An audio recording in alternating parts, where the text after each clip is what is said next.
Собранието денеска ќе ја продолжи 51-та седница со неколку значајни точки на дневен ред, меѓу кои и предлог законот за прогласување на просторот околу Собранието на Република Македонија за безбедносна зона. Пратеникот Никола Мицевски истакна дека законското решение е донесено со консензус и по консултации со сите координатори, со цел да се спречи евентуално приватно уредување на овој атрактивен простор. Законот нема да ги ограничува протестите или јавните собири пред Собранието, но ќе овозможи уредување на неговата безбедносна функција.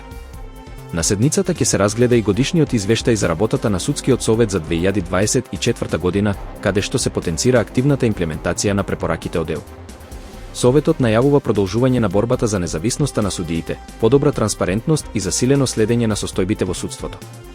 Во фокусот за 2025 година ќе биде зголемување на буџетот на судската власт и доследна примена на акцискиот план за спречување на корупцијата.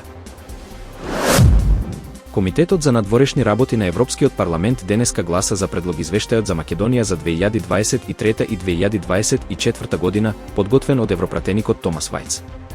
Во извештајот се потенцира посветеноста на земјата кон евинтеграциите и се повикува на итно усвојување на уставните амандмани. Особен акцент се става на потврдување на македонскиот јазик и идентитет, додека политичката поларизација и корупцијата се оценети како пречки за напредок.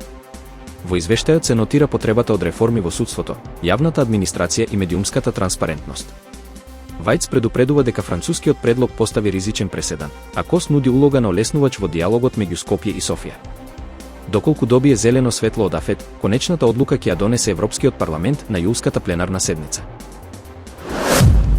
Председателот на Србија, Александар Вучик, изјави дека нема да дозволи криминалци да ја уриваат државата и најави жестока борба против организираниот криминал.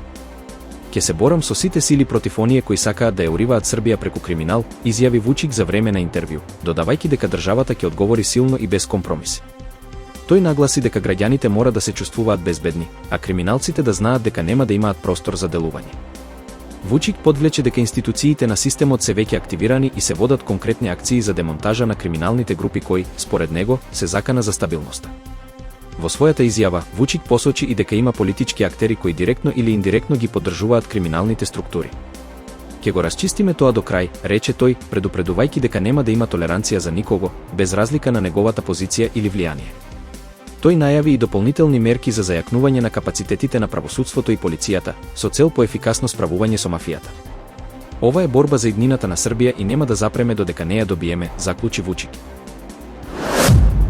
Илон Маск упати жестоки критики кон новиот буџетски закон предложен од Доналд Трамп, нарекувајќи го одвратен изрод. Според него, законот, кој предвидува масивно намалување на даноците и зголемени воени трошоци, ќе го зголеми дефицитот на 2,5 трилиони долари и ќе ја одведе земјата кон економски колапс. Маск предупреди дека ваквиот фискален пристап е неодржлив и ги повика законодавците да размислат за долгорочните последици по американската економија.